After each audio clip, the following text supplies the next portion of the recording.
Hey guys, and welcome back to another episode of Going In Blind. So we have reached finally the last deck of this series, and therefore that means we have reached the bottom of the barrel for our card pool. We can't even finish this deck.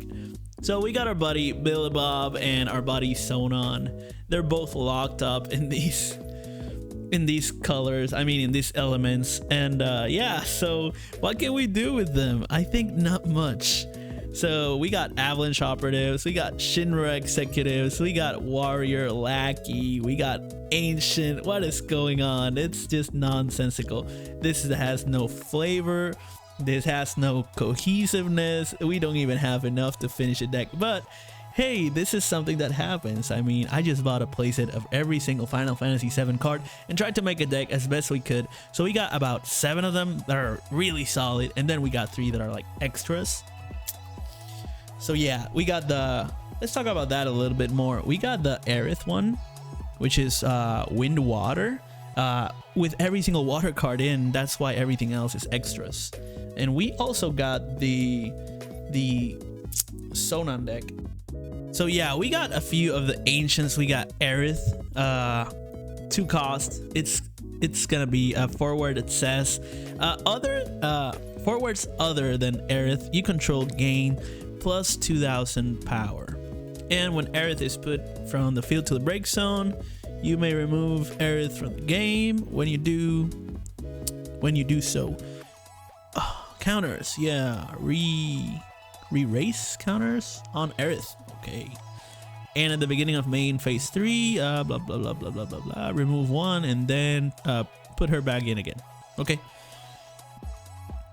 Yeah, I gotta blah blah blah it because it's too long. It's just not really conveying the message that you want it to be conveying, so it's weird. But yeah, let's go to the second one. Aerith Warp 2. When Aerith enters the field due to a summon or an ability, choose 1 forward in your break zone and add it to your hand. Pretty cool stuff. And then we have Ifalna, Aerith's mom, which is an ancient backup that you can pay X CP and tap it, put it into the break zone, so sacrifice, and choose 1 Earth forward in your break zone. If it's not cost X, no, if it is cost X, play it into the field. You can only use this ability during your turn. Okay, so it's a backup that revives stuff. This one revives itself many times, and this one is going to get stuff from the break zone and kind of like return it. So that's pretty cool. We also have our Sonon buddies. So the 2 element one has back attack. And it says you can remove 1 Earth backup you control and 1 Lightning backup you control. We don't even have Lightning cards in this deck. There's so few. Honestly, it makes no sense. Like, we are truly reaching the bottom of the barrel right here. And so, yeah, Lightning backup you control from the game instead of paying the CP cost for this. So 1 and 1. Remove it from the game. And then you cast Sonon, doesn't matter. Then when Sonon enters the battlefield, choose 1 forward and up to 1 other forward. 1 forward and up to 1 other? What? Could have said choose up to 2 forwards. Yep. And until the end of the turn, 1 of them gains 5,000, the other one loses 5,000. Okay. Cool stuff. Siphoning, I guess. So then we got the other Sonon saying, if you have a card named Melfi, nowhere to be seen. It's a blue card actually, and it's in the other deck, the one with Aerith. So maybe it would be a good idea to have an Aerith wind, water, earth deck. Maybe it would be. Let's check out that Melfi. Melfi, where are you? Okay, here it is. Okay. Yep. So it was actually on the cloud deck. Yep, because it's a warrior and this was a warrior deck, and then but then Sonon is a warrior. That's confusing. Anyways, If we could have tricolor decks, that'd be cool, and then we could just add the Cloud and the Sonon halfways. Actually, we could add more. We could add the Earth Lightning, Lightning Wind, and then Wind Earth decks, and we can get rid of some wind cards here to refill the Aerith deck and get rid of all of water stuff. And yeah, maybe we could just ditch water altogether because it's like 7 cards only, and then we could have this card be like a 100 one. Yeah, that's pretty cool. I think it would work. So yeah, Melfi, search for one card named Sonon, add it to your hand. Then this one says if you have a Melfi in your break zone, Sonon gets 1,000 and Brave. See, so these two go together, and this one doesn't go in this deck. That's a problem, but whatever. We can actually manage it pretty well. It doesn't matter that much. Oh, the Sisney could also go here. Interesting stuff.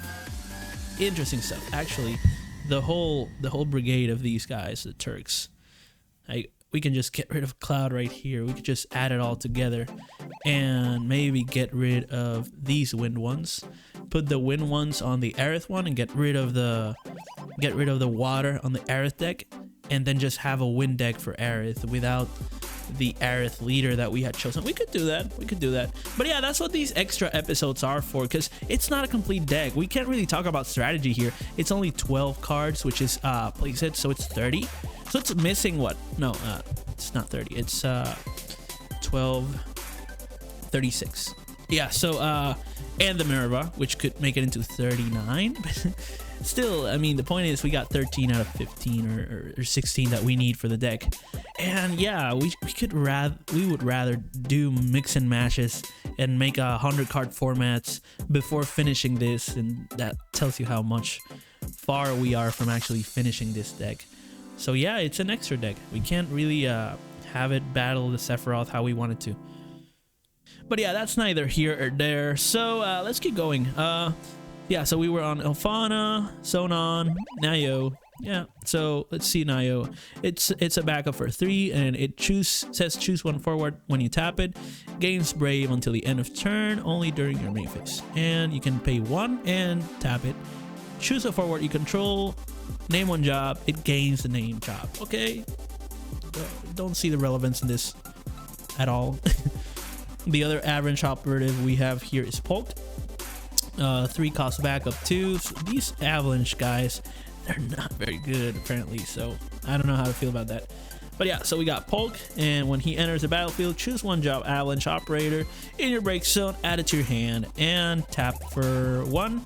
Tap and pay 1, and sacrifice Polk, and choose one forward. It gains 2,000. Very bad card. Then we got Hojo, Aerith's dad. Weird. And it says, is it Aerith's dad? No, that's not Aerith's dad. No, Hojo is Sephiroth's dad. My bad. But yeah, Hojo wanted to kidnap Aerith and Ifalna. Yeah, and yeah, he was Sephiroth's dad with Lucrezia.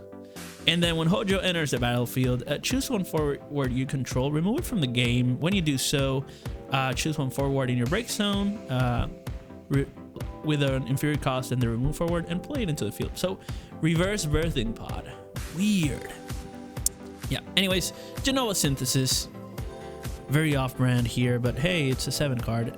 When it enters the battlefield, deal 4,000 to all forwards the opponent controls. So that's an okay board wipe. Pretty cool. If you control 5 or more Earth backups, it'll be 8,000 instead.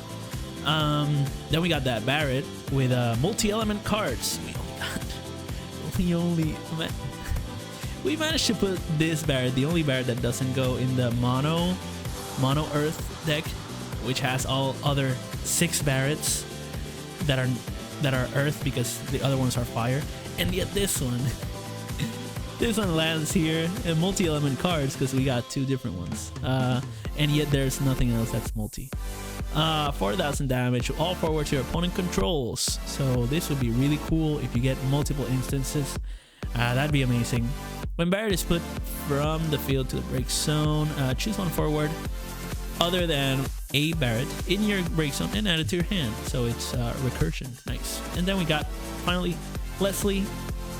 Same thing with Barrett. It's elements other than blah blah situation. So at the beginning of the main phase, during each of your turns, choose 2 forwards you control. If you control a forward of an element other than Earth, break them. And Leslie.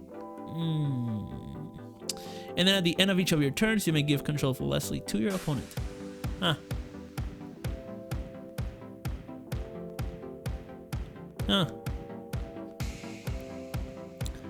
What an interesting. Okay, so this is actually a good backup for a deck that doesn't run multi-elements. Element other than Earth. So you run this in an Earth-only deck, and yeah, that's it. And then you break them in Leslie. But what you can do is, if that doesn't happen, you don't break them. You don't break them. So then,